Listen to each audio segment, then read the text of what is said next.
Hello everyone, welcome to Slay the World, Bombas and Manja. Sekarang ni kita bersama dengan salah seorang finalis Miss World Queen 2026 yang berasal dari Indonesia. Sekarang ni kita berada di Hotel Buri Suripu, Hat Nyai, Thailand. Sawadika. Okay, so sekarang ni kita bersama salah seorang finalis tu iaitu Melissa Kesuma Putri. Apa khabar? Khabar baik, sihat, Alhamdulillah. Okay, so mungkin kamu boleh perkenalkan sedikit mengenai diri kamu. Hai, Artunuhu, Kabarewa, salam sejahtera. Saya Melissa Kesuma Putri, berusia 28 tahun, kelahiran Jawa Barat, Indonesia. Saya sebagai catwalk trainer dan dance trainer. Sangat menarik portfolio anda ya. Tentunya anda merupakan salah seorang saingan besar di Miss World Queen 2026 itu sendiri. Alright, okay. So mungkin kita boleh bercerita lebih sedikit. Apakah objektif anda menyertai Miss World Queen 2026 itu sendiri? Terima kasih atas soalan yang diberikan.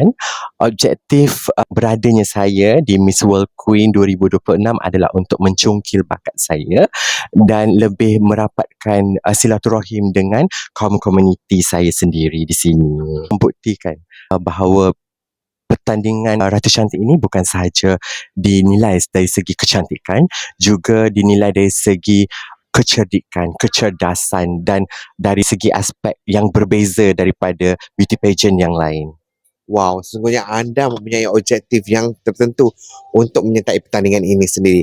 Okey, baik. Sekarang ni kita ingin pergi ke topik yang lebih mendalam iaitu advokasi. Kita tahu yang setiap pertandingan Ratu Cantik itu akan mempunyai advokasi tersendiri. So, apakah advokasi yang anda bawa ke pentas Miss World Queen 2026 itu sendiri?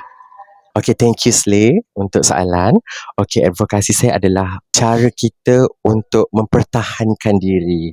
Okay, kebanyakannya kaum transnita takut untuk berlawan dengan undang-undang yang ada, mana kaum komuniti saya atau kaum transnita mampu untuk mempertahankan diri apabila ditangkap, apabila soal siasat, apabila diherdik ataupun dibuli.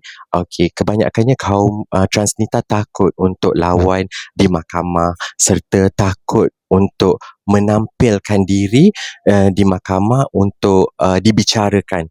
Kebanyakannya maknanya akan mengaku bersalah apabila disoal siasat untuk memudahkan lagi siasatan di mahkamah.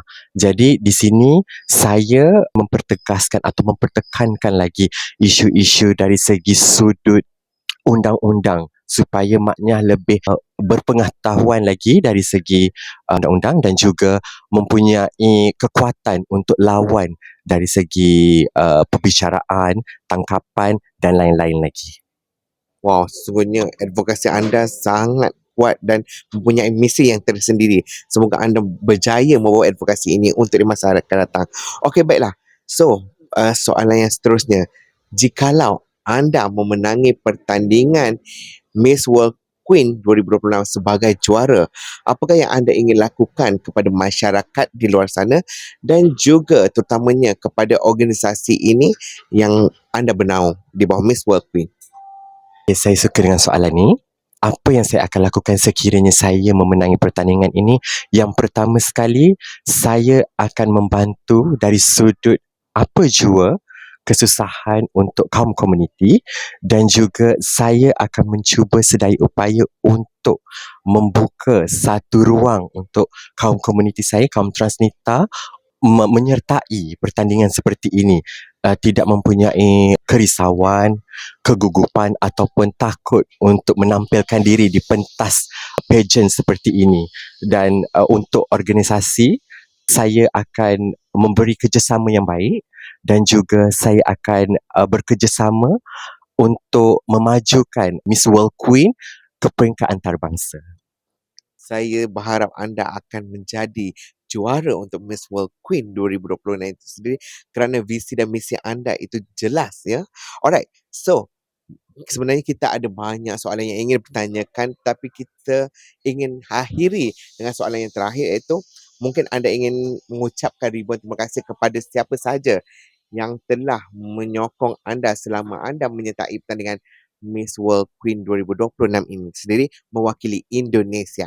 Okey, yang pertama sekali saya ingin mengucapkan ribuan terima kasih kepada organisasi Miss World Queen kerana memberikan saya peluang untuk menyertai pertandingan ini, okey, mewakili Indonesia sendiri, dan juga terima kasih kepada designer, makeup artist, penyokong saya yang datang dari jauh, dan juga keluarga saya sendiri, dan juga ya media saya, Slay, thank you so much kerana sanggup cover saya jauh datangnya dari ke sini. Okay, terima kasih kepada glam team saya, untuk makeup artist Patra, untuk designer Crystal Brider dan juga Kak Ashraf, untuk hairdo saya Airus Kasim, dan juga Crystal family saya, rakan-rakan seperjuangan saya, dan juga sponsor-sponsorship saya. Ribuan terima kasih saya ucapkan kepada anda semua di atas sokongan yang tidak putus-putus kepada saya.